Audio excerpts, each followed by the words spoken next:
நம்ம லெஜெண்டரியான விக்கெட் கீப்பர்ஸ்னு சொன்னா ஜெனரலா யாரெல்லாம் ஞாபகம் வருவாங்க? MS Dhoni, Adam Gilchrist, Kumar Sangakkara. So இந்த மாதிரி பிளேயர்ஸ் தான் வந்து ஞாபகம் வருவாங்க. ஆனா உங்கள எத்தனை பேருக்கு மார்க் பவுச்சர் பத்தி தெரியும்? மார்க் பவுச்சர் பாத்தீங்கன்னா வந்து ஒரு South African wicket keeper batsman. The most number of dismissals by wicket keeper என்ற ரெக்கார்டை வந்து அவர் தான் ஹோல்ட் பண்றாரு. அவர் பாத்தீங்கன்னா 998 டிஸ்மிசல்ஸ் பண்ணியிருக்காரு அவரோட இன்டர்நேஷனல் கரியர்ல. அண்ட் அதுதான் வந்து highest by any wicket keeper. ஆனா அவர் பாத்தீங்கன்னா வந்து 35 வயசுலயே வந்து ரிட்டையர் ஆயிட்டாரு. அண்ட் அவர் ரிட்டையர் ஆனதுக்கான ரீசன் ரொம்ப சோகமானது. என்ன இங்கிலாந்துல ஒரு மேட்ச் விளையாடும் போது ஒரு ஸ்பின்னர் போலிங் போடும்போது விக்கெட் கீப்பிங் பண்றாரு. இம்ரான் தாஹிர் போட்டிருந்தாரு. அப்போ ஜெனரலா பாத்தீங்கன்னா ஸ்பின்னர்ஸ்க்கு அகைன்ஸ்டா விக்கெட் கீப்பிங் பண்ணும்போது ஹெல்மெட் போட்டுட்டு தான் பண்ணுவாங்க.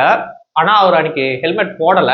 அப்ப என்ன ஆச்சுன்னா பால் வந்து ஸ்டம்ப்ல பட்டு அந்த ஸ்டம்புக்கு மேல பெயில்ஸ் இருக்கும் பாத்தீங்களா, அந்த பெயில்ஸ்ல ஒரு பெயில் வந்து அவர் கண்ணிலேயே போய் அடிச்சிருச்சு. அண்ட் கண்ணில் அடிச்சதுக்கு அப்புறம் அது வந்து ஒரு சிவியரான இன்ஜுரி ஆயிடுச்சு. ஐ சர்ஜரி பண்ணி தான் சரி பண்ண முடியும் அப்படின்னு சொல்லிட்டு டாக்டர் சொல்லிட்டாங்க.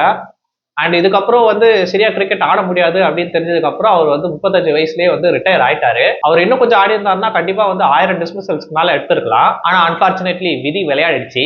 நீ விளையாண்டு போட்டு விதி மேல பழி போடுற. இந்த ஃபேக்ட் உங்களுக்கு புதுசா இருக்கும்னு நினைக்கிறேன். இந்த ஃபேக்ட் உங்களுக்கு புதுசா இருந்துச்சுன்னா மறக்காம லைக் பண்ணுங்க. அண்ட் சேனலுக்கு புதுசா இருந்தீங்கன்னா மறக்காம சப்ஸ்கிரைப் பண்ணுங்க.